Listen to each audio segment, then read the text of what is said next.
Je me suis déjà fait séquestrer chez un client. C'était en face de chez moi. Ah, tu fais quoi là? Tu vas me couper la fibre? Déjà monsieur, bonjour. Non, mais attends. Je fais quoi là? Donc je vais rester 3 mois encore sans internet? J'ai plus de fibre.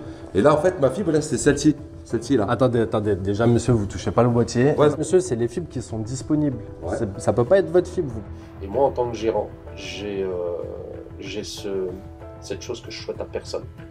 C'est que tous les matins, quand je me réveille, la première chose que j'ai, c'est du stress. Super sympa au téléphone, quand je l'appelle, bonjour, dès que j'arrive, je toque la porte, elle m'ouvre la porte, ah ben je veux pas de boule chez moi. Et ça m'a franchement, ça m'a blessé. Et je suis reparti bredouille en fin de compte. Je me suis pas énervé, ça m'a blessé sur le coup. J'ai réussi à avoir l'adresse mail de Xavier Niel. Je lui ai envoyé un mail. Ok. Et j'ai eu une réponse. Une demi-heure après. Ok. J'ai une réponse de Xavier Niel et on m'avait dit qu'il était comme ça et j'ai eu une réponse. Alors c'était bien son adresse mail et donc je lui ai fait un mail en lui disant que voilà, on paye les erreurs des autres. Je n'ai même pas le temps de me poser et manger convenablement. Puis le 13 juin, il n'y a plus de téléphone. D'accord. J'arrête pas d'appeler Orange presque toutes les semaines, ils vont me dire que je les embête. Mais... Aujourd'hui, mon téléphone il sonne pas. On ne me dira pas c'est bien parce que Constructel, ou que ça soit tout le monde, ils sont tous comme ça. Ils estiment que quand tu es bon, t'es payé pour. Par contre, quand on n'est pas bon, on sait ce que ça va générer derrière. Donc je savais que cette semaine, ça allait être une semaine cool parce que on était bon la semaine dernière. Mais il suffit d'une semaine où on n'est pas bon. Est-ce que vous avez envie de revivre ce qu'on a vécu ces dernières semaines? Ouais. Allô? Ouais, t'en es où du coup? Je suis coincé. Là, j'y vais avec le propriétaire, il a dit qu'il allait m'envoyer son voisin. Il a un tracteur, on va essayer ça et moi, dès que je le libère, je tape. Ça marche, bah écoute, on se rappelle tout à l'heure. Je suis vraiment désolé, hein. C'était pas censé m'arriver. Mais... Bah non, mais t'inquiète, y a pas de souci. Pas de souci. Il y a des jours comme ça, il y a des jours où on galère.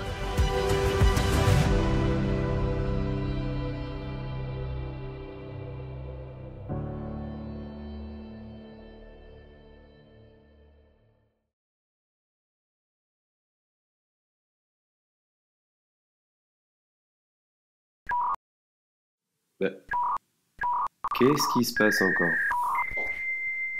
J'ai plus d'internet.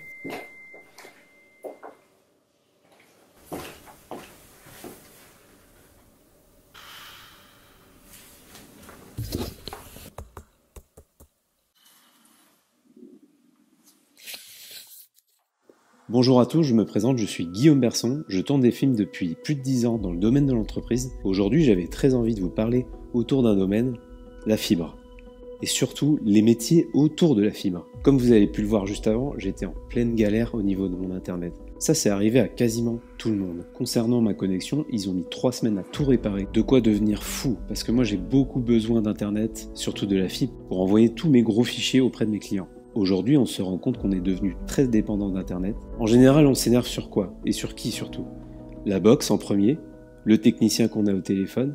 Le technicien, on s'en méfie en espérant qu'il soit bien formé, et surtout aussi qu'il arrive à l'heure prévue.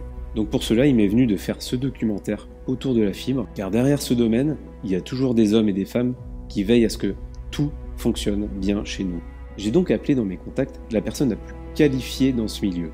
Il s'appelle Nabil Bouaka, il est gérant d'une société qui s'appelle AFC. Grâce à lui, j'ai pu suivre pendant 3 semaines ses techniciens et les membres de son bureau. Je suis devenu beaucoup plus compréhensif et empathique envers eux. Vous allez voir, certains témoignages sont assez marquants et très intéressants. L'entreprise de Nabil est niveau rang 2 et il était super partant d'échanger autour de leur métier et de me raconter les problèmes rencontrés. Allez, je vous emmène avec moi pour une première mission.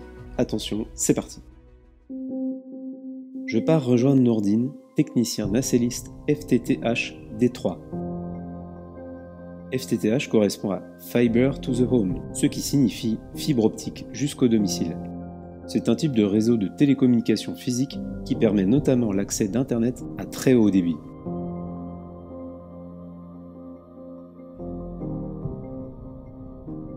D3 signifie que le technicien fibre optique est chargé d'effectuer les raccordements en fibre optique chez le client, de poser des prises optiques à domicile et de les raccorder aux colonnes montantes et de les mettre en service. Là, je passe le câble. Et là, c'est la partie, on va dire, intérieure chez le client. Donc, le client a préféré percer. Moi, je voulais passer par le grenier. Et là, on va essayer de le passer proprement. Après, avec une échelle, je vais fixer bien. Je ne vais pas le laisser comme ça. Et puis, on rentre chez le client. Et de l'autre côté, on va mettre la prise. Et c'est pratiquement fini. Ça fait combien de mois que votre maman ait son téléphone? En mars, elle a été 10 jours sans téléphone. En avril, elle a été 15 jours sans téléphone. En mai, elle était 8-10 jours aussi. Et là, depuis le 13 juin, il n'y a plus de téléphone. D'accord. J'arrête pas d'appeler Orange parce que toutes les semaines, ils vont me dire que je les embête, mais j'arrête pas. Ah non, non, vous êtes nos clients, vous nous embêtez pas. Fois, nous, on installe la fibre. Je vous rassure, hein, tout va fonctionner très bien. Il n'y aura pas ces coupures. En plus, le réseau ici, il est vraiment exceptionnel. On a une équipe très sympathique au niveau commercial, vous leur dites, et, je vais les rappeler et puis ils feront le nécessaire. Ils m'ont dit quand c'est installé qu'ils voilà, exactement. l'installation de la fibre. On va prendre tout ça en considération, il n'y a pas de souci. Parmi les difficultés, là, nous, on a l'obligation de respecter les rendez-vous. Le prochain client, il attend. Donc les créneaux horaires, des fois, c'est impossible de les respecter. Là, par exemple, il y a des cas où, regardez, maintenant, je suis en train de dénuder un câble. Là, ça me prend beaucoup plus de temps qu'il y a des coins où on n'est pas obligé de le faire. Parce que là, quand on est à l'intérieur chez le client, on ne peut pas le laisser au noir. Déjà, la matière, elle dégage un gaz et c'est un peu nocif pour nos clients. Et donc, tu vois, tu ne peux pas maîtriser le ton. On essaye, tu le maîtrises, allez, je vais dire à 60%, mais non. Pour être à l'heure, il faut vraiment que tu tombes sur des raccordements très simples, parce qu'en fait, il faut savoir qu'on a une moyenne de 2 heures pour faire un raccordement. Mais tu arrives sur un raccordement où tu fais le double, 4 heures. Allez, on enchaîne. Nous reviendrons plus tard avec Nourdine. Suivez-moi, je vous emmène en Mayenne rejoindre Amir et Amadi. Je vous laisse découvrir leur mission. La plupart des complications, c'est vraiment dû au terrain. Là, ici, c'est vraiment technique parce qu'il y a un tirage entre plusieurs regards, ensuite ça monte en aérien, ça passe sur des poteaux, etc. etc. Donc voilà, là, il y a plus de taf. Là, certaines interventions, des fois en 1 heure, 1 heure et demie, c'est plié parce que tout passe facilement. J'ai arrivé de tomber dans des situations, c'est très rare.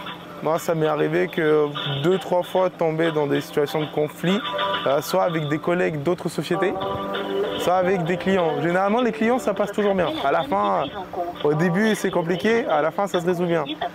Quand c'est des gens d'autres sociétés, des fois, ça peut être assez compliqué. Des fois, il y a aussi des complications au niveau des autorisations, c'est-à-dire où sur le terrain, on sait qu'on peut faire, mais la personne, la société qui gère le réseau, elle ne veut pas, alors que tout est là. Donc, on nous fait courir pendant 1 heure à regarder tel truc, aller là-bas. Si tu cours pendant 1 heure, pour qu'à la fin, on dise, eh ben non. Il y a beaucoup de choses très logiques. Du B à bas, c'est vraiment, comme mon prof d'université disait, du bon sens paysan. Il n'y a pas besoin de chercher le midi à 14h, si on mettait ça en place, tout serait beaucoup plus facile, plus simple. Mais non, les gens ils préfèrent faire beaucoup plus compliqué. Voilà. Et ça, c'est les gens de bureau, ils font leur truc, mais ils n'ont pas la réalité du terrain. Ils ne sont jamais allés sur le terrain, même s'ils disent que oui, c'est pas le cas, puisque s'ils étaient sur le terrain, ils auraient compris que les mesures qu'ils prennent sont parfois assez limites. Nous reviendrons avec Amir un peu plus tard. Suivez-moi, nous allons en direction de Nantes rejoindre Kevin. Vous allez voir, personnellement, son témoignage m'a beaucoup touché. Ouais, elle était ouverte comme ça. C'est normalisé. Ouais, surtout que le mécanisme fonctionne. Du coup, elle était ouverte, c'est ça? Elle était ouais, déjà ouverte avant votre arrivée? Déjà ouverte, donc c'est un peu bizarre, sachant que le mécanisme fonctionne. Moi, je me suis déjà fait séquestrer chez un client. C'était en face de chez moi. J'ai dû faire une main courante puisque le gars ne voulait pas me... Il était en panne à la base. Il était en dépannage. Il n'a pas voulu me laisser partir parce que j'arrivais pas à rétablir. Et en fait, la panne, c'était que monsieur avait oublié de payer son abonnement depuis 2 mois. Donc Orange l'a coupé, sauf que moi, quand j'ai appelé Orange, ils m'ont stipulé le problème. Et je lui ai dit, il n'a pas voulu me laisser sortir, il m'a séquestré chez lui avec un couteau. Et du coup, j'ai sauté par la fenêtre. Donc c'était au 1er étage, donc ça va. Mais ouais, j'ai sauté. Un peu compliqué. Wow. J'ai juste dû faire, parce que mon patron à l'époque, j'habitais en face de ce bâtiment-là, il m'a juste demandé de faire une main courante. Ok. Juste pour me protéger moi et le camion, vu que le camion était dehors H24. Donc voilà. Nous reviendrons vers Kevin un peu plus tard. En attendant, je vous propose de me suivre dans la région du Morbihan afin de rejoindre l'équipe de Taha. En arrivant sur place, je me suis rendu compte qu'ils n'étaient pas du tout là sur le chantier. Alors je décide de les appeler afin de savoir où est-ce qu'ils sont. Et vous allez voir, c'est une des galères qu'ils peuvent souvent rencontrer dans leur métier. Ouais. Allô? Ouais, t'en es où du coup? Je suis coincé. Là, j'y vais avec le propriétaire. Il a dit qu'il allait m'envoyer son voisin. Il a un tracteur. On va essayer ça. Et moi, dès que je le libère, je t'appelle. Ça marche. Bah écoute, on se rappelle tout à l'heure. Je suis vraiment désolé. Hein. C'était pas censé m'arriver. Mais... Bah non, mais t'inquiète, y a pas de souci. Pas de souci. Il y a des jours comme ça. Il y a des jours où on galère. Bah ouais, ça arrive. Ok, ça marche. Allez, à toutes. Ça va et vous? Ça y est, vous êtes sortis du pétrin? Excuse-moi, t'aurais retard. Bah non, il n'y a pas de problème, t'inquiète, ça arrive. Donc tout à l'heure, vous avez eu un souci avec le camion, du coup? Ouais, on s'est embourbé sur le terrain du client précédent. Ouais. Donc je vais faire appel à un tracteur. Un paysan du coin? Ouais, heureusement. Alors, on a perdu une heure. On a perdu une heure et demie de travail sur notre journée. Ça arrive souvent, hein, qu'il y a des endroits un peu sinueux. Oui, il avait un poteau sur son jardin. Ok. On était obligé de mettre la nacelle pour accéder au poteau. Là, je vais faire une soudure.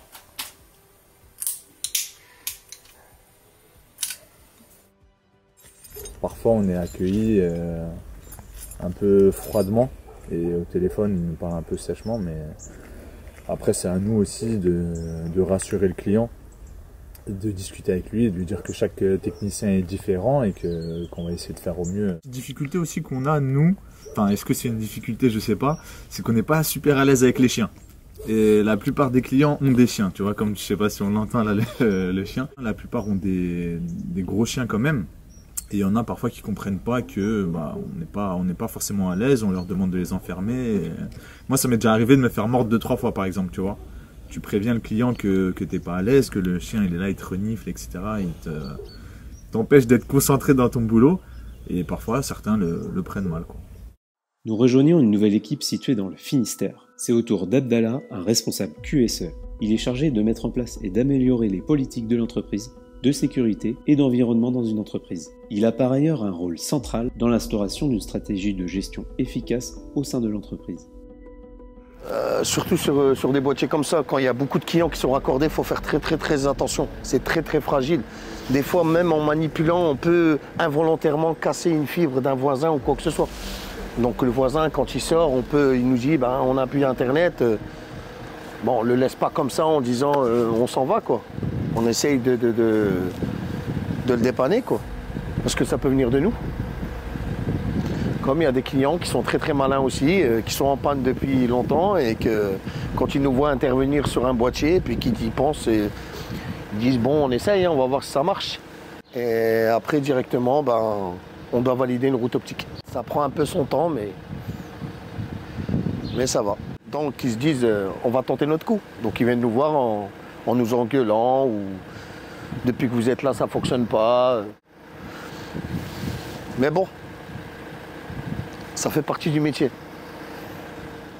Là, bon, c'était pas trop. Il y avait, je sais pas combien, peut-être. On était sur 4 portées, 4 poteaux. Et des fois, il y a des raccordements où tu fais, peut-être 15 portées. Donc, rien que pour passer le câble, déjà, je te laisse calculer le temps. Après, tu sais, tu as sur la Praxedo, tu déclares ton arrivée sur site.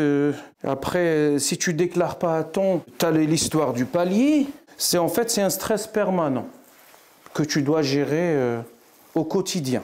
Ce que je disais tout à l'heure par rapport au rendez-vous, tu arrives chez un client et c'est compréhensif. On est déjà en retard. C'est des clients qui travaillent et qui prennent une journée où, tu vois, pour le raccordement. Et après, tu as des cas où tu ne peux pas maîtriser le temps, c'est impossible. On part sur un raccordement de 2 heures, tu tombes sur des complications. un raccordement, un aéro souterrain où tu passes le souterrain, le fourreau est bouché.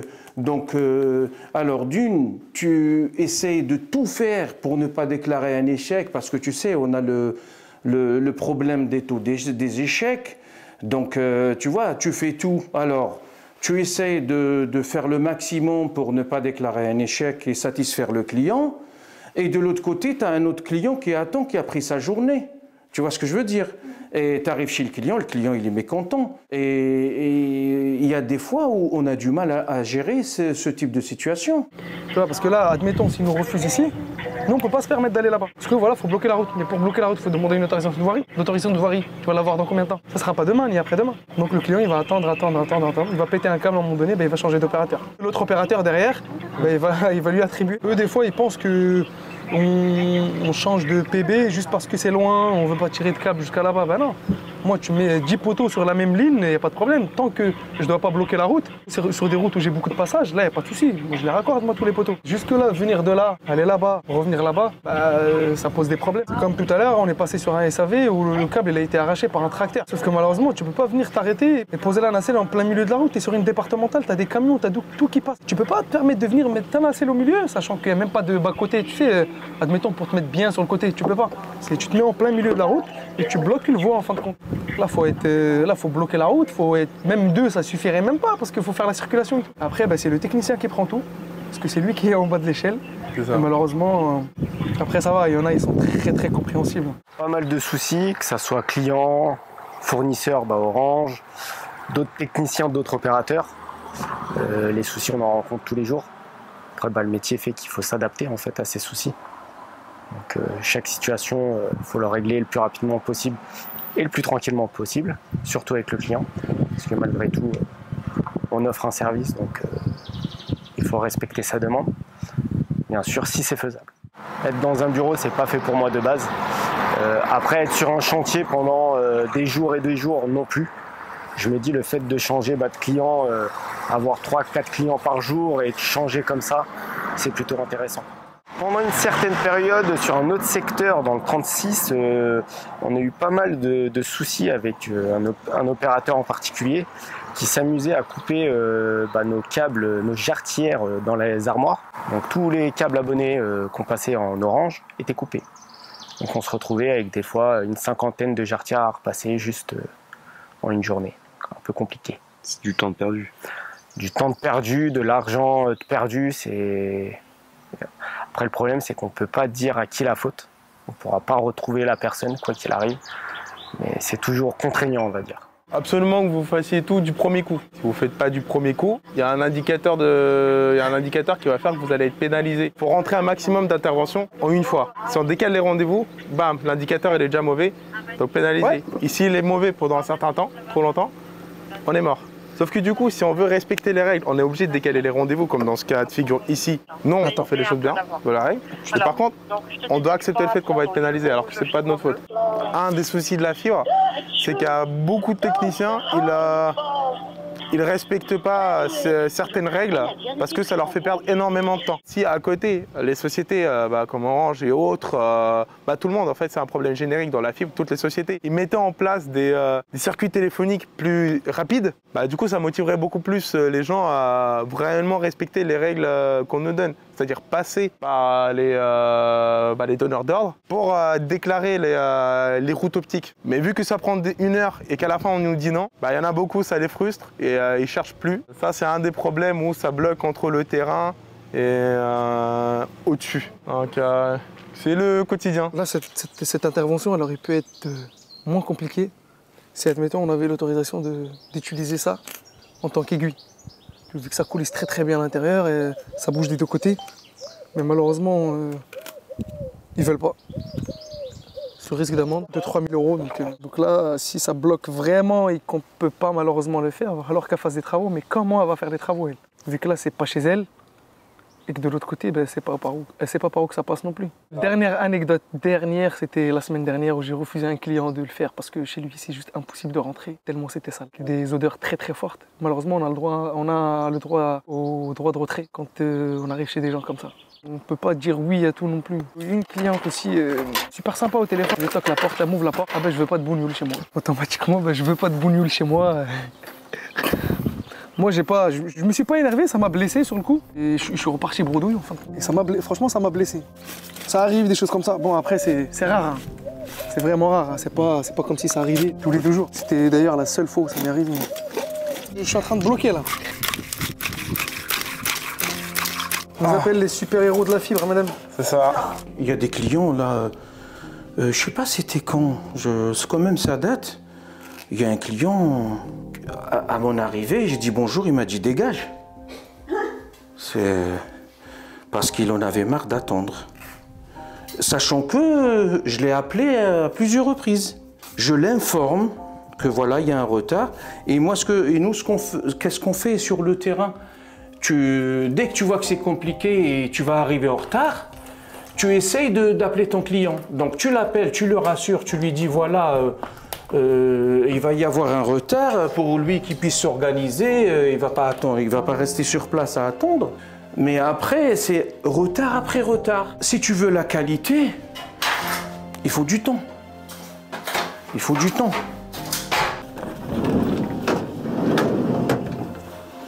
Regarde. C'est une glacière. Ma bouffe, elle est là. Donc, je n'ai même pas le temps de me poser et manger convenablement et faire une petite pause et reprendre le boulot. Non, j'ai ma glacière. Tu peux filmer, regarde. Regarde. Mon eau. J'ai mes sandwichs ici et je mange tous les jours à l'arrache. Tous les jours à l'arrache. Tout ça pour qu'on soit efficace et avoir, on va dire, un bon taux de réussite sur le terrain et tout. Mais ce qu'on attend aussi, un peu de reconnaissance. Voilà, c'est tout. Alors, je vérifie avec l'application, sinon j'appelle la SAFER, hein, reste en ligne. Ok, pas de souci. Donc là, on est avec la hotline Orange. En fait, c'est eux qui doivent nous valider la route optique. Donc là, en fait, on doit leur dire ce qu'on a trouvé sur le terrain, en fait. Donc c'est à eux, après, de valider route optique et ils nous donnent un numéro défi. Et là, on pourra finaliser le client. Non, il n'y a que le cube rouge ou bien, voilà, ou bien bleu-rouge. Ça remonte pas bleu-vert, tu m'as déjà dit, hein. Que bleu, fibre verte. C'est ça. Donc ça remonte pas bleu-vert, il n'y a que bleu-rouge. C'est ça. Sur l'application. Donc obligatoirement, j'appelle la SAFER. Hein, ok, pas de souci. Reste en ligne, ça prend du temps et je te reprends. Hein. Ok. Et si ça coupe, je te rappelle aussi. À tout de suite. D'accord, il n'y a pas de souci, merci. Voilà. Donc là, on attend. On n'a pas le choix. Ça peut prendre 5, 10, 15, 20 minutes. On ne sait pas. Merci de patienter. C'est très long pour avoir une route optique et pour que tu puisses faire ton raccordement. On nous demande trop. Par exemple, allez, hier, j'étais sur une PMS. Le câble était coupé à l'extérieur. Il y a un camion qui est passé, il a arraché le câble. Ça, il passe comme un SAV, mais sauf que nous, on a passé plus de 2 heures. C'était sur une nationale, il fallait sécuriser, machin, refaire tout le câble, tu vois ce que je veux dire? Et ça passe pour, par exemple, ça. Bon, c'est vrai que, on va dire, un SAV reste un SAV, mais par exemple, hier, on a décalé beaucoup de rendez-vous à cause de ça, parce qu'une PMS, on va dire, une PMS, allez, on va dire une moyenne, des fois tu arrives, ça te prend 5-10 minutes, pas plus. Mais hier, c'était pas le cas, et c'est des cas fréquents, parce que nous, il faut savoir qu'on est sur l'aérien, on est dans des régions, on va dire, que de la campagne, il y a pas mal de tracteurs agricoles, tu sais, ils chargent le foin, ils passent par là, c'est des hauteurs de plus de 4 mètres, ils arrachent des câbles, et ça, c'est des situations que nous rencontrons, on va dire, allez, une moyenne, je dirais ça comme ça, 2 fois par semaine. Il y a pas mal de choses qui peuvent être améliorées, dans tout le métier en tout cas, en commençant par le discours commercial d'Orange vis-à-vis du client sur la faisabilité de leur raccordement. Parce que malheureusement, des fois, on tombe sur un commercial qui va vous dire « Vous inquiétez pas, je vous envoie les meilleurs ».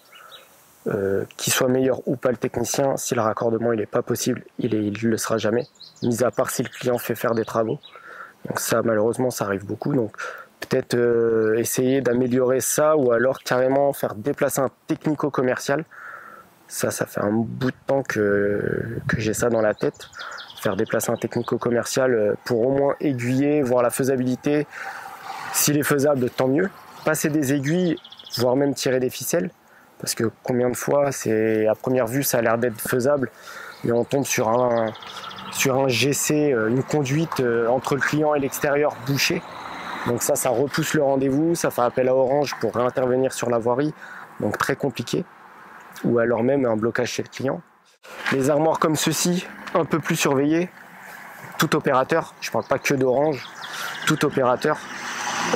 Limite avoir un badge pour y accéder ou avoir une clé sécurité, parce que là concrètement c'est un triangle, n'importe qui peut venir avec une pince plate ou un ciseau l'ouvrir.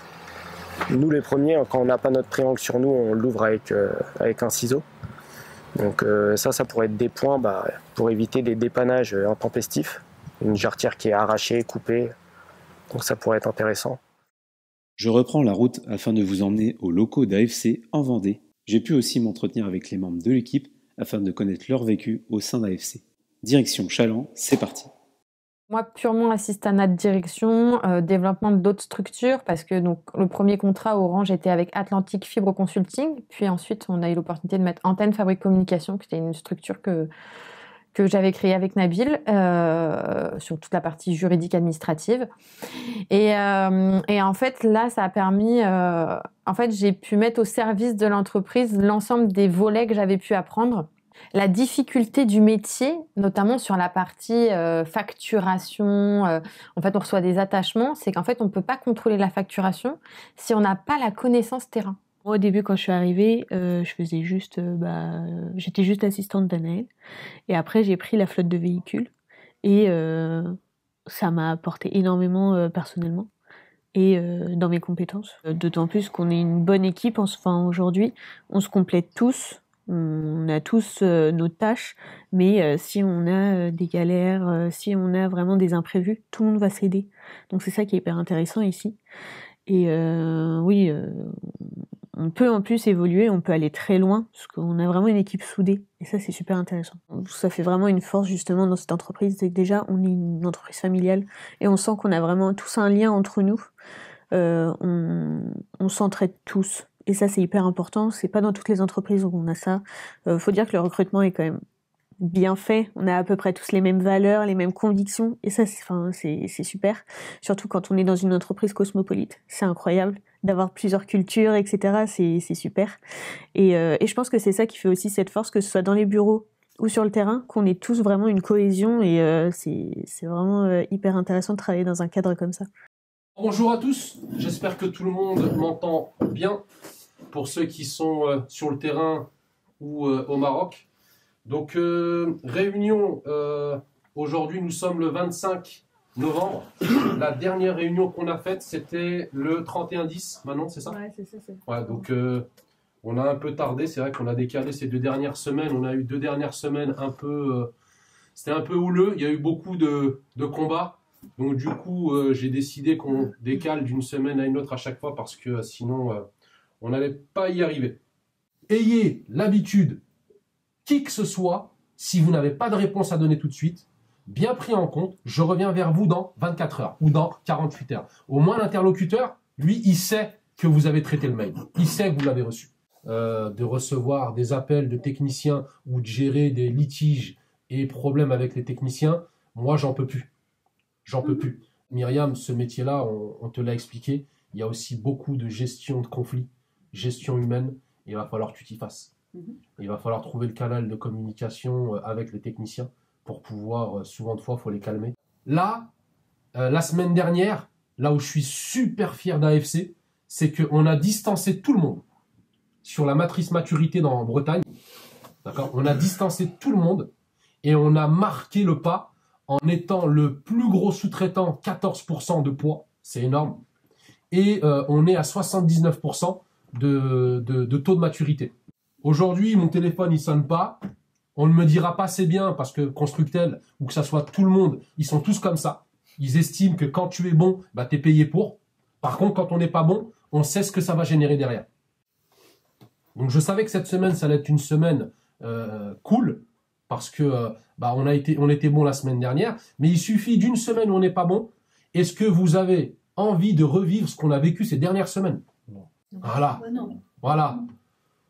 Donc, ce stress, cette anxiété que l'on a tous les jours à cause des indicateurs, on a juste à les anticiper pour pas les vivre. Contrôler, appeler, relancer, tout le temps assister, comme vous le faites tout le temps. Mais mets-toi en route, clôture ceci, fais cela, fais ce que je te demande. Faut rien lâcher. Moi, je veux être le numéro 1. Je veux pas être le numéro 4, le numéro 5. Je veux être le numéro 1. Je veux être le meilleur. Et je veux que personne me reproche quoi que ce soit. C'est comme ça qu'il faut penser. Il faut être compétiteur. Il faut toujours vouloir gagner, il faut toujours vouloir être le meilleur. Moi, ce que j'ai bien aimé, c'est que je pense que c'est le premier entretien que je fais où on me dit « Ok, tes compétences de prof peuvent servir à autre chose qu'un métier de prof. » C'est valorisant. Voilà, c'est super valorisant. Et du coup, voilà. C'est ce que tu as retenu. Ouais, c'est plutôt ce que j'ai retenu. C'est bête. C'est bien, non, mais c'est déjà énorme. C'est déjà énorme, parce que moi, je ne me suis pas fait la réflexion. Ça a été spontané. Oui, parce que je pense qu'ici, on ne met pas les gens dans les cases. C'est la vraie signature d'AFC. C'est que personne n'est mis dans les cases. Et donc, c'est la première chose que tu as retenue dans là où tu peux te situer dans l'entreprise, dans la gestion humaine, la gestion des conflits. Oui. C'est vraiment ce côté-là. Parce que le point faible, moi, je pense, ça va vraiment être le truc, là où je vais avoir le besoin le plus de me former, c'est vraiment dans le côté technique. Donc, dans le but d'améliorer sa qualité de performance, AFC a fait le choix de développer un CRM, donc c'est un outil informatique. Donc ça a été un très gros investissement pour la société, aujourd'hui une valeur de plus de 300 000 euros, dans le but d'atteindre différents objectifs et de pallier à différentes problématiques auxquelles on a pu faire face. La première problématique, on s'est confronté dès le début de l'activité de l'entreprise, c'est les attachements. En fait, dans le cadre de la fibre optique, chaque donneur d'ordre nous donne des attachements. Et en fait, ces attachements, c'est le récapitulatif des interventions produites par l'ensemble des techniciens. Dans un premier temps, pourquoi on a développé le CRM? C'était un moyen pour nous. Donc en fait, c'est un outil qu'on a développé en deux interfaces. Une interface qui nous est propre en back-office dans les bureaux et une interface pour les techniciens directement via leur mobile. Comme ils peuvent avoir... donc pour les techniciens Orange, ils utilisent Praxedo pour l'utilisation de leurs interventions, Abouraco pour les techniciens Free. Et ben là, nous, le CRM, donc on a appelé Connect, ils ont également cette application sur leur téléphone. Par rapport aux donneurs d'ordre, ça nous permet de différencier lorsqu'on reçoit l'attachement, est-ce qu'on a un écart par rapport à ce qu'ils nous donnent. Donc nous, ça nous permet d'avoir une prévision chiffrée de ce qui va être réalisé sur le mois par l'entreprise. Donc le but, c'est bien sûr pouvoir comparer, se dire, bah mince, par exemple, là, le donneur d'ordre nous a facturé un LSA 1, nous, le technicien, un LSOU 1, ça nous permet d'aller consulter les dossiers sur les plateformes des donneurs d'ordre, donc Praxedo pour Orange, Abouraco pour Free, même si avec Abouraco, c'est différent parce que ça s'efface au bout de 72 heures. Disons qu'il y a un certain nombre de règles qui nous sont imposées qui sont difficilement tenables. Ou alors, il faudrait monter en gamme dans les techniciens, c'est-à-dire avoir des techniciens de meilleur niveau, mais pour ça, il faudrait rendre le métier plus attractif. Je ne sais pas, il faudrait peut-être un peu de souplesse, un peu plus de souplesse de la part des opérateurs. Bonjour Nabil. Bonjour Guillaume. Merci de me recevoir ici dans ton bureau. Je t'en prie. Après ces 3 semaines d'intervention auprès de tes techniciens et des gens de ton bureau, je te remercie énormément. Merci à toi d'être venu. Merci à toi. J'ai pu récolter énormément d'informations, de recueils auprès de tout ce monde-là. Pour moi, c'était important de faire cette interview-là parce que toi, tu as beaucoup de choses à dire dans ce milieu-là. Est-ce qu'on peut faire une petite intro? Où est-ce qu'on est ici? Alors ici, on est dans mes locaux ou dans mon bureau. On peut appeler ça aussi un dépôt. C'est un peu le centre de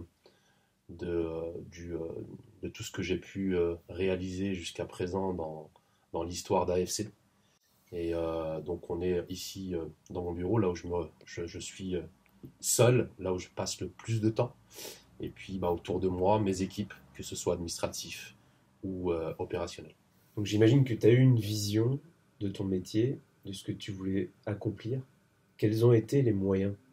À l'époque, je traversais, moi, en tant que jeune gérant, une période difficile, que ce soit financièrement ou même dans ma vie privée. Et en fait, j'ai été chercher dans mes ressources mentales les moyens pour y arriver. Et en fait, j'y suis arrivé parce que déjà on m'a aidé, à commencer par ma famille et mon grand frère, qui m'a beaucoup aidé. Et j'ai su tout de suite qu'il fallait s'entourer des bonnes personnes. Et c'est ce qui a fait qu'aujourd'hui, on en est là. Sans ces personnes-là, j'en serais pas arrivé ici. Elles m'ont aidé, que ce soit financièrement, que ce soit humainement, dans l'implication du projet. Elles ont toujours été là pour moi, elles m'ont toujours fait confiance. Ça, c'est super important. Et encore aujourd'hui, ce sont des personnes qui sont avec moi ou derrière moi. Donc l'humain, c'est ce qu'il y a de plus important. L'humain avant tout. L'humain avant tout. Et en fait, ce que j'ai aimé dans ce métier, c'est que c'est un métier qui n'est pas rébarbatif.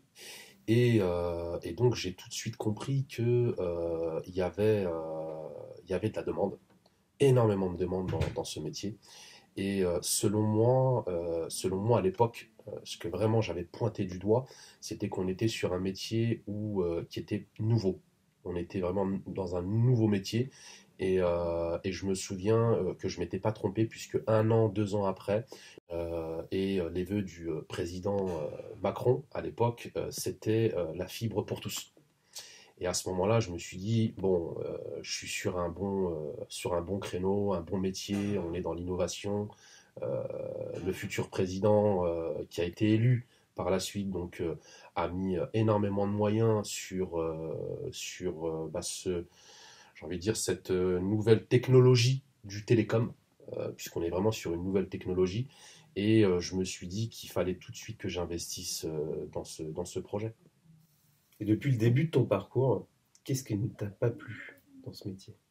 Ce que j'ai pas du tout aimé dans le métier, c'était cette notion administrative, où en fait, tout de suite, j'ai vu que les personnes qui étaient dans les bureaux, qui nous donnaient du travail, alors quand je parle de bureau, ça peut aller de l'opérateur au rang 1, celui à qui on donne le marché, à nous, rang 2, il y avait un fossé de communication entre ce qui se passe sur le terrain et ce que eux nous donnaient comme chantier. Ça a été la première chose, moi, qui m'a un peu glacé, c'est qu'ils ne se rendaient pas compte de la difficulté, qu'elle soit technique ou qu'elle soit administrative, sur le terrain. C'est vraiment un gros manque de communication. Un manque d'empathie. Peut-être aussi d'empathie, je sais pas, mais en tout cas... Il n'y a pas une grande osmose entre vous, quoi. Enfin, je veux dire, c'est le problème de la sous-traitance. C'est le problème de la sous-traitance, surtout quand elle commence en cascade. On a un opérateur, on a un rang 1, un rang 2. Déjà, les conditions entre le rang 1 et le rang 2 ne sont pas les mêmes, ce qui est logique. On signe avec connaissance de cause, mais ce que je veux dire par là, c'est que on a dans le rang 1 ou même chez l'opérateur des personnes qui travaillent dans les bureaux, qui ont été sur le terrain très certainement, mais qui n'ont pas forcément des fois conscience de la difficulté qu'on peut rencontrer sur le terrain à certains moments. Et en fait, c'est un peu démerde-toi, quoi. C'est ça qui m'a le plus déplu d'entrée de jeu. Donc je savais que ça allait être quelque chose qu'il fallait accepter de toute façon dans tous les cas. Je pense que la plus belle idée que les opérateurs pouvaient avoir au début de la fibre pour tous, c'était de faire une étude de terrain. Une étude qui prend 15-20 minutes pour savoir est-ce qu'il y a un point de blocage entre la partie publique et la partie privative. Est-ce que la partie privative chez le client, est-ce qu'il y a un point de blocage, dans quel cas le client devra faire les travaux pour avoir la fibre. Une étude. Une simple étude aurait pu déjà apporter énormément de qualité. Quels auraient été les axes d'amélioration si tu avais été toi-même opérateur? Les axes d'amélioration si j'avais été opérateur. La première chose que j'aurais mis en place, moi, c'est ce gage de qualité. On peut dire ce qu'on veut, la fibre optique aujourd'hui, elle a très mal été gérée en termes de compétences. Je me souviens à mon époque, en 2016, tu étais boulanger, le lendemain tu étais technicien. Pas de formation, très peu, pas de qualification, voire pas du tout, et aucun gage de qualité pour le client qui accueillait ce technicien, qui était boulanger la semaine d'avant ou le jour d'avant. Parce que il voulait plus être boulanger, et puis il travaillait en binôme avec son copain. Son copain le formait, ça durait peut-être 10 jours, 15 jours, 3 semaines, et puis on le lançait comme ça pardon, sur le terrain. Inadmissible. Inadmissible. Pour avoir été sur le terrain, oui, on comprend pourquoi on a des points de mutualisation saccagés, des installations bâclées, et ainsi de suite. Donc la première chose que j'aurais fait, moi, ça aurait été de mettre en place une formation qualifiée. Je ne vais pas citer d'autres opérateurs dans d'autres pays qui l'ont mis en place tout de suite au déploiement de la fibre optique, et ça fonctionne super bien.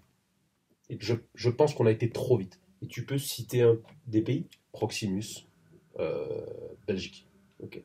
Avant d'aller sur le terrain, il faut passer toute une batterie de tests avant de devenir technicien. Et je trouve ça super intelligent. Oui, c'est carré. C'est carré. Plus carré. Ouais. Et puis là, on sait qu'on a à 99% de temps des techniciens de qualité sur le terrain. Alors après, peut-être que ce sont des décisions politiques, économiques, je ne sais pas, mais on a été beaucoup trop vite. Et moi, AFC, qui fait partie des premiers en France à avoir déployé la fibre optique, je l'ai vu moi quasiment naître, j'ai dû prendre des décisions contre mon gré, parce que sinon je ne suivais plus, je pouvais plus suivre. J'ai pris des décisions, ça m'embêtait, mais je les ai prises quand même. Du coup, tu parles de ces décisions. Quelles étaient ces décisions pour toi? Alors, des décisions pas faciles à prendre. J'ai déposé le bilan, ma première structure qui s'appelait Atlantic Fibre Consulting. J'ai déposé le bilan parce que, à mon sens, j'étais beaucoup trop honnête. J'ai commencé à discuter avec des confrères ou des concurrents à l'époque, en 2017-2018, qui me disaient: mais Nabil, dans ce métier, tu ne peux pas rémunérer un salarié sur la base de 7 heures de travail. C'est pas possible. On est dans un métier dit de tâches et pas de mission. Là, je parle vraiment du raccordement client D3. Et le technicien, chaque technicien n'a pas la même cadence de travail. Chaque technicien n'a pas la même compétence. Chaque technicien n'a pas la même envie. Et naturellement, tu vas te casser les dents parce qu'ils ne seront pas rentables. Et en 5 minutes, il m'a dit effectivement ce que je subissais. Et donc j'ai dû prendre des décisions virage 360. Donc j'ai arrêté tout de suite, j'ai envie de dire, le salariat technicien lambda 7 heures de travail, et je suis passé au salariat à la tâche. Parce que le salariat à la tâche me sécurisait économiquement. Quand on sait qu'en plus de ça, dans ce métier, quand un technicien se déplace, qu'il passe 2 heures sur une intervention où il a un point de blocage, on est payé 0 €. Donc à un moment donné, il fallait s'adapter, ou alors j'étais hors jeu. Et les donneurs d'ordre, ce qu'on appelle les rangs 1, étaient conscients de ça. Ils étaient conscients de ça. Mais eux, ils avaient une deadline, des pressions venant des maîtres d'œuvre, les opérateurs, mais ils s'en fichaient complètement. Qu'on coulait, de toute façon, il y en avait plein d'autres qui allaient arriver derrière. Donc il fallait que je m'adapte. C'est une des décisions que j'aurais voulu pas prendre, mais pas le choix. Et est-ce que c'est fluide justement pour tes techniciens? Ils ont assez de travail pour la semaine pour être assez rémunérés, j'imagine. J'ai envie de dire, tous les 3-4 ans, on a des rémunérations qui baissent et des exigences qui montent. On a un système que je rappelle de sous-traitance où on a un opérateur qui donne le travail à un rang 1. Ce rang 1 nous donne du travail. Moi, je suis très content. D'être rang 2, ça me va parfaitement. Je n'ai pas les épaules pour être rang 1. Néanmoins, le rang 1, quand il nous donne du travail, il se garde une marge qui est, selon moi, beaucoup trop grosse.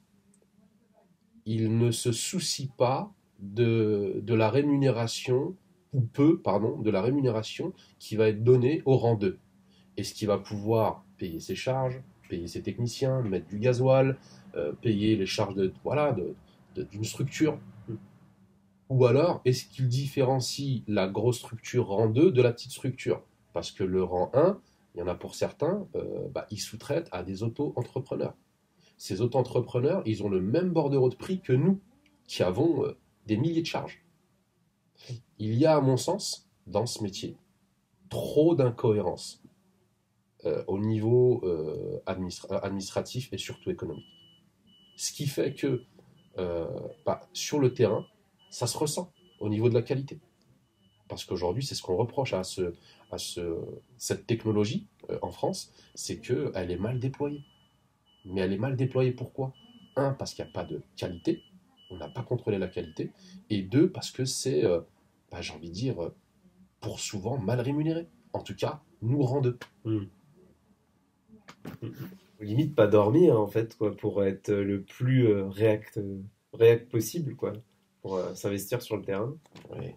Et puis, en fait, c'est que des garde-fous partout, quoi. Ouais. C'est que des garde-fous, c'est que de l'anticipation. En fait, c'est un métier où si tu n'as pas 3 coups d'avance minimum, tôt ou tard, tu te casses la gueule. Il faut aussi comprendre que nous, rang 2, on peut tout perdre du jour au lendemain. On a des contrats avec les rangs 1, mais si le rang 1 a décidé de nous arrêter avec 10 grilles, 10 grilles, ça peut être une dizaine, quinzaine d'êtres humains, s'il a décidé parce que les indicateurs sont pas bons, du jour au lendemain, il arrête tout. Derrière, qui c'est qui doit assumer tout ça? Comment on va faire pour assumer ces êtres humains qui sont derrière ces grilles? Peut-être qu'effectivement, ils n'ont pas donné satisfaction au rang 1, certes, mais comment on fait? Derrière, il y a des familles, des femmes, des enfants, du lait, des couches à acheter. Et dans ce métier, il n'y a pas de cœur. C'est triste, il n'y a pas de cœur. Et donc, c'est à moi d'anticiper ce genre de soucis. Et c'est des soucis que j'ai tous les jours. Au quotidien. Au quotidien, j'anticipe. Ouais. Et le mot que je répète le plus dans la journée, c'est le mot indicateur. Je le dis peut-être 70 fois par jour. Indicateur. Les opérateurs, je crois qu'ils ont même oublié la qualité au détriment des indicateurs. Le technicien, c'est plus un technicien aujourd'hui. C'est d'abord un assistant administratif. Ah oui, je l'ai vu. Il passe du temps au téléphone, sur son téléphone, avant même de se soucier de la qualité. Les opérateurs ne se rendent pas compte que c'est pas possible de continuer comme ça. Ou si c'est pour continuer comme ça, il faut qu'ils prennent conscience que pour pouvoir avoir un suivi administratif sur le terrain et de la qualité technique sur le terrain, il va falloir mettre avec le technicien une personne qui maîtrise tous ces sujets-là, de clôture, de commentaires, et ainsi de suite. Parce que même sur les échecs, le technicien est obligé de faire ce qu'on appelle chez Orange une fiche d'OSTEC. Donc c'est une fiche qui permet en fait de savoir où est le point de blocage et de le cibler géographiquement, enfin le localiser, pardon, de faire des photos avec des points bien ciblés, etc. Pour des fois ça prend 45 minutes. On doit envoyer cette fiche à notre rang 1, mais on est payé 0 €. Ceux qui décident des conditions dans leur bureau autour d'une table, ces gens-là, je les invite à venir faire une journée de raccordement client. Je les invite aussi. Super. on est d'accord. Et je peux te jurer que le jour où ils reverront peut-être les nouveaux contrats, leurs stylos décideront de chiffres différents. Ils ne se rendent pas compte. Alors après, si je peux prendre leur défense, il y a eu des techniciens qui ont abusé. Il y a eu des rangs 1 qui ont abusé aussi des opérateurs. Il y a eu aussi des périodes où on a vu des sociétés de rang 2 beaucoup tricher, que ce soit sur des chantiers ou sur des raccordements clients, beaucoup de triche.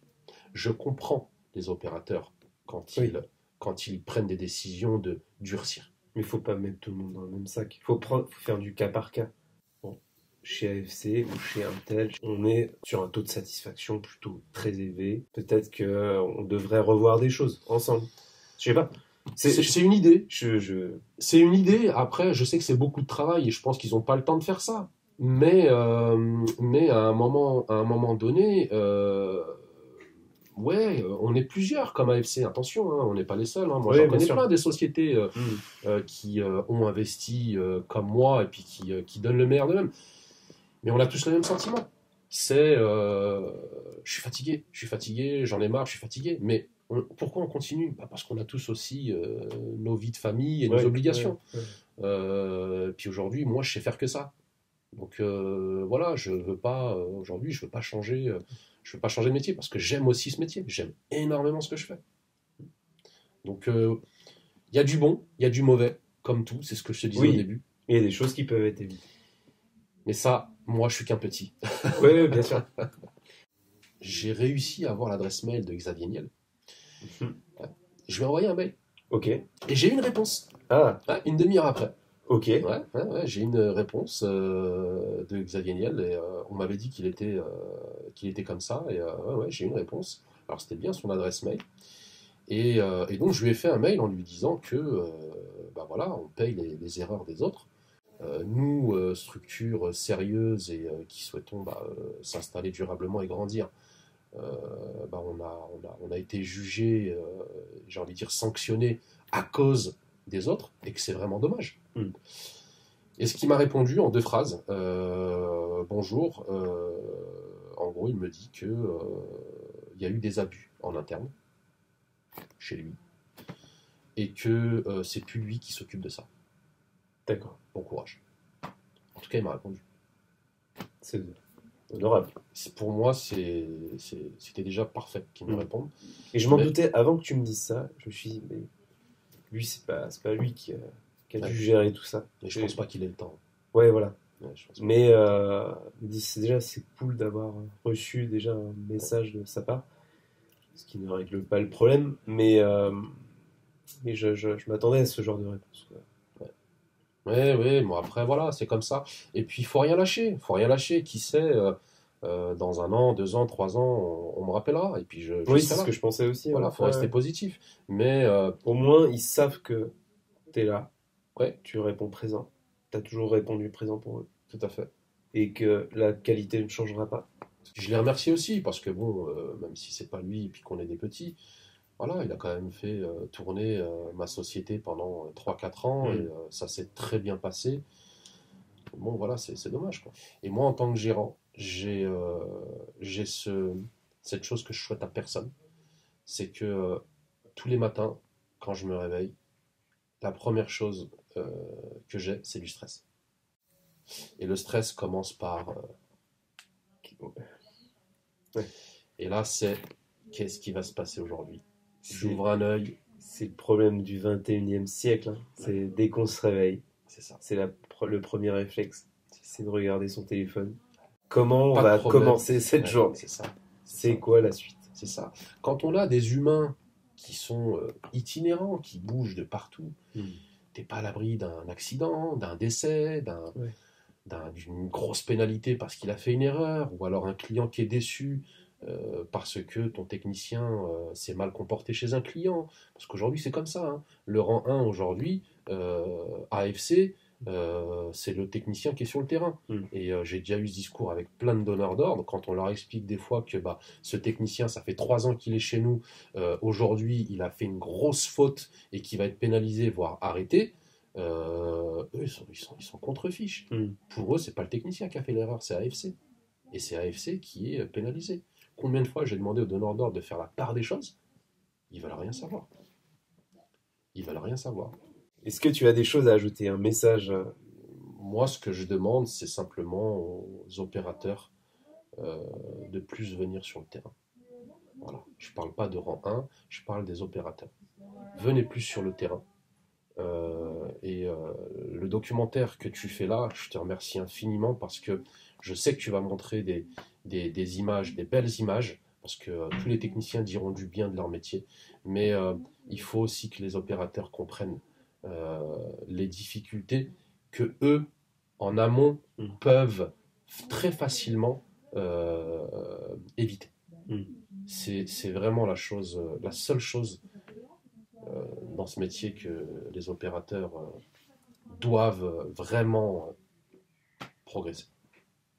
Après avoir parcouru la région du Grand Ouest, j'ai conclu qu'il y avait énormément de difficultés dans ce domaine. Ma présence n'était que sur une vingtaine de jours, alors imaginez sur 6 mois, 1 an, 10 ans et plus. J'ai remarqué que même en ayant une équipe vraiment soudée au sein d'une entreprise, comme AFC ou bien d'autres, on peut quand même rencontrer des moments très compliqués pendant leur mission. La tâche n'est vraiment pas facile. J'espère que ce reportage vous a plu. Mon objectif était vraiment de sensibiliser tout le monde, que ce soit les particuliers et les professionnels. Je tenais grandement à remercier toute l'équipe d'AFC et surtout Nabil pour avoir accepté de réaliser ce reportage. Si le reportage vous a plu, n'hésitez pas à liker et surtout de partager cette vidéo. Merci beaucoup, à bientôt.